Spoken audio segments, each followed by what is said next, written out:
Hey everybody, it has been a while since I've done a video, but I decided to get one put together, and one that I've been wanting to do for a little bit is on this Ridgid work sort of construction site tool storage box. This is the one that's 48 inches long and 24 inches deep, I think. They make two different sizes, so this is the larger one. Its number is 2048-OS. Made by Ridgid, sold at Home Depot, and it was about $280. I'm not sure the exact price. Home Depot fluctuates their prices pretty often, things going on sale and stuff, so you can just take a look at the most current pricing. Bought this one brand new, didn't buy it used or anything. So in this video I'm just going to talk about the box itself, its features, and some of the reasons why I bought it, and then the other reasons I've kind of thought of where one of these might come in handy. So let's take a closer look. My biggest reason for buying this box is that I'm renovating a house, and this is the house that I'm working on in my new YouTube channel, Homemade Home. This is the house I'm going to actually live in. And so I don't live in this house yet, I'm just working on it, so I store all my tools in here overnight, and to keep me relatively calm and being able to sleep at nighttime, I bought this box. It's a sort of an insurance policy of sorts for my tools to not be stolen. Of course, you can't stop everybody from stealing. You know, there's always something can be stolen no matter what measure you take, but it's the best thing I could do is locking them all up at night. The house itself is locked, of course, then everything's in the toolbox that could be easily taken. In general, this is a pretty good effort to keep everything safe. It makes me feel good at night, and it keeps me keeps all my tools organized. Instead of having all my tools laying around on the floor, I pick them all up at the end of the day and load them into the toolbox. So that's my reason for getting it. Of course, there are other reasons. Maybe you want to store firearms or just other things that you don't want people getting their hands on in the box. The features of the box, I'll go over them real quick. I already measured it, but the box measures 24 inches from the back to the front, so 24 inches deep. It's 29 inches overall height from the floor to the top of the lid, and then from the bottom of the box, this is excluding that gap at the bottom, from the bottom of the box to the top of the box is 25 inches. So the box itself is sitting 4 inches up off the ground, and then its length is 48 inches overall. The handles on the side, you can see that they go flush onto the box, but they flip out and stop right there. They're a nice diameter to where even though when the box is heavy and you need to have some people picking it up, the handles aren't so small that they hurt your hands. The lid is waterproof. There's a little lip that sticks up on the inside to keep water from going up in there. Plus it has this weather stripping all the way around. So you can use this in the back of your truck also as tool storage or storing whatever else you need to keep dry and safe. The locks are recessed into these little holes. You just buy just some standard little master lock style locks, whatever kind you call these. And they're recessed in there to where they can't be cut out with bolt cutters, but I've heard people say you can drill out the barrels. But I mean, you're getting pretty sophisticated. Most people coming and robbing you, I think, are just coming in, taking what they can easily grab and get out. They're not going to come in here with a full set of tools. This isn't a bank. This is just some common power tools. On to the feet. The feet themselves are designed to keep the box up off the ground and to be able to be lifted up by a forklift. So the forks of the forklift could be adjusted to go into the ends of the box. It's on both sides. Since the forks would be going through that, it can be safely lifted and maneuvered around without it slipping off, which is nice. And then in the bottoms of those feet, they have these holes where casters can be bolted. And then on the back side, it has this full-length piano-style hinge all the way down the back. So all in all, I think it's a nice box. It's a good gauge. It's not too lightweight or anything. It's got a nice finish on there. So let's have a look on the inside. And for getting in the box, once again, there's a lock on either side. And I just have some cheap Harbor Freight locks, but they'll do.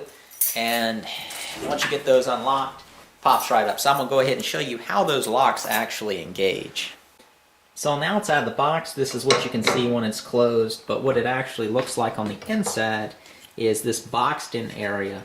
Then the loop of the lock goes in there. There's a small little, what do you call these? U-clamps? It's not what it's called. But that little thing right there, that holds the lock in place to where the bottom of the lock can slide back and forth, but the top stays in position.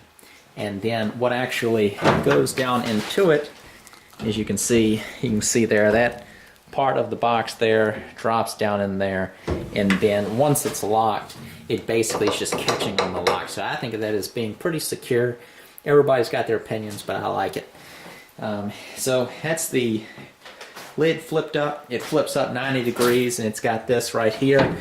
That's what keeps it secure. Once you push that down all the way, the box isn't going to flip down. And where that could be important is outside in the wind. You know, it would keep the top of the box open, and not while you're hanging over down in there, blow shut, knock you out. But here's the inside of the box. Not super organized, but I didn't want to do anything special for you. I just want to show you how it is most of the time. So normally during the day, that whole tray right there is fairly empty. These tools are strewn around the house wherever they're being used.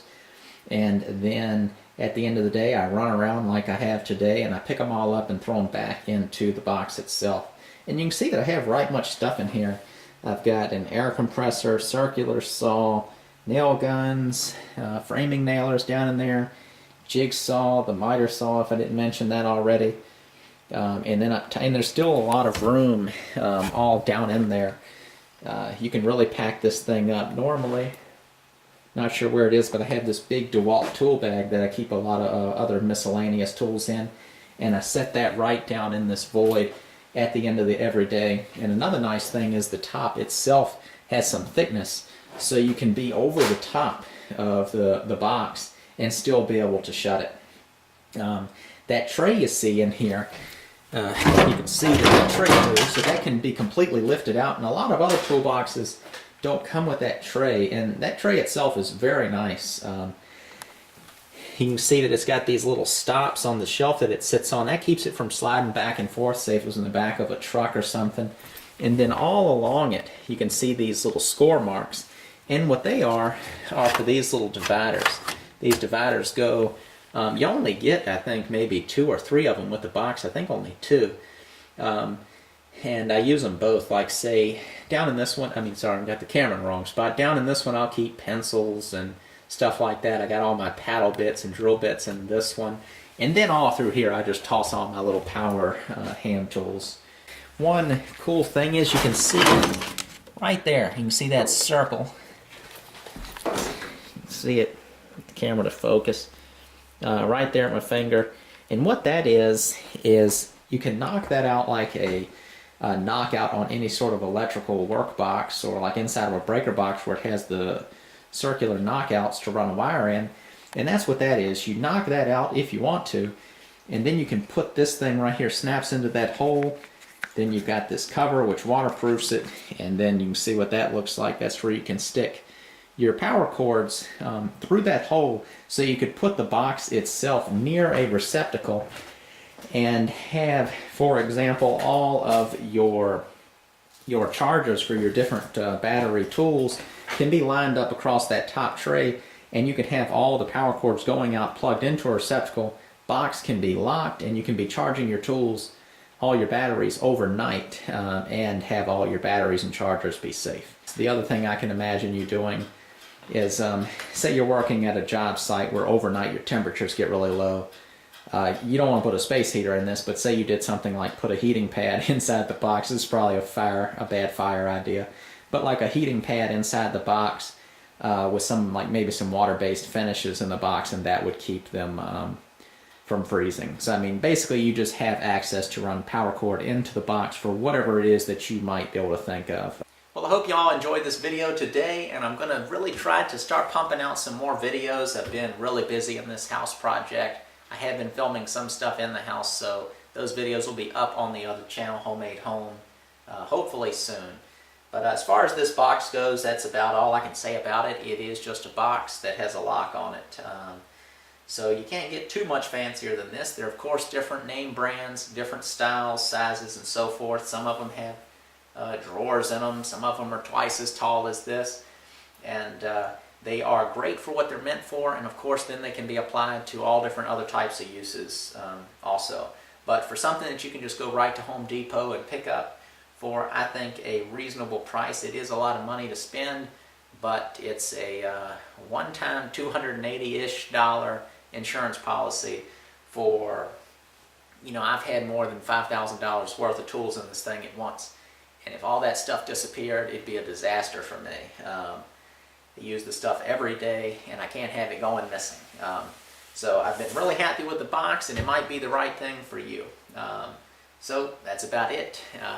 You can always subscribe to the channel if you're not already. You'll see a red button pop up after this clip. Just click on that, and you'll become a subscriber of the channel and get updates when I post future videos. Also, I have 2 other YouTube channels and a Facebook page that is sort of for all of them, but the other YouTube channels are Square Inch. That's where I'm building the tiny house most of you are familiar with.